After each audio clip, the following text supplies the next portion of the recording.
So we finished the last tutorial with looking at layer order. And now we're going to look at the opacity of layers or of objects. You can change both. We're going to roll out of our window here just so we can get a better view of our artwork. Okay. And we're going to look at the opacity of our objects.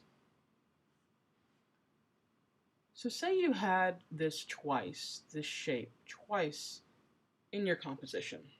We're going to copy this shape. You can hit Control Z or you can hit Control C or Command C to copy, or Control V, Command V to copy. So we want to copy this shape over. So let's go ahead and hit our Command. You'll see we'll have a new copy, and it'll copy to whatever the current layer is. So it's still on our middle layer. So we've copied this object, and say they were overlapping, like so. But we really wanted to be able to see the object below it. We wanted to see that object through this object here. So what we can do is we can change the opacity, okay?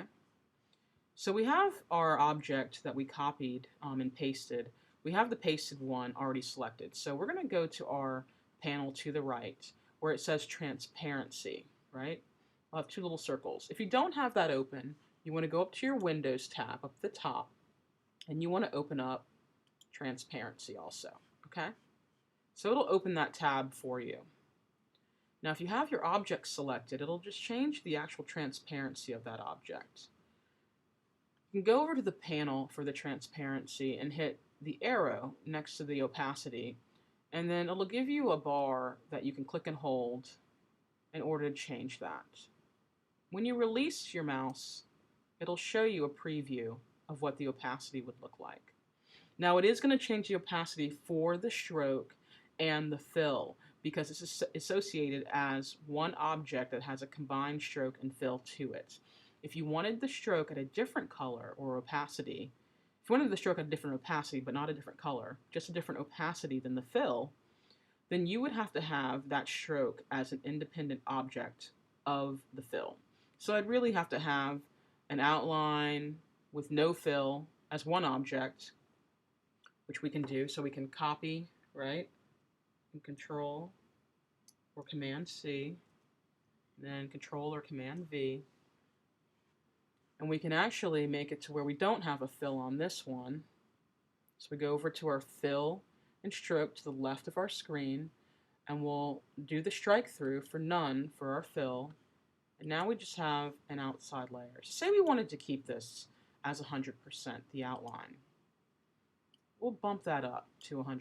And say this one, we wanted the fill to be something else. Well, we want to get rid of that stroke. So we want to select this object,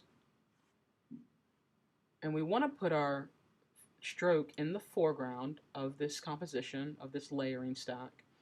We want to hit the strike through for that. Okay, so now all we have is our fill. We don't have our stroke anymore. But we do have our fill on this area. So we're going to click on this object. I'm going to click and hold and drag it to our other one. Try to put them right about on top of each other. And they will snap to one another to when they fit. Okay, so now we have a stroke that's 100% and a fill that has a different opacity. So we're going to click on our fill. We're going to go back to our opacity, which is under transparency. And we're going to see that that opacity of that fill is 54%. If you want to type in a specific number, you can just double click and type that in and hit enter. But you can see we can actually view the object that's behind it because our transparency is not completely opaque at all. We have transparency there. We can see through it. There are some other options you have in regards to the type of transparency. You can darken it. You can multiply it, which when it overlays on the other part, it creates a multiplied area. So play with those some, but don't get too far from your actual composition, um, because you remember you want it to relate to the artwork you're working with. Don't get too distracted by the digital tools to where all of a sudden your composition and your pattern um, completely is not relevant to the actual artwork you're working with. So always stay on track with it. Don't get too excited by the tools and make this something that's still beautiful but does not relate. Um, so we're going to stick with normal in this case, okay?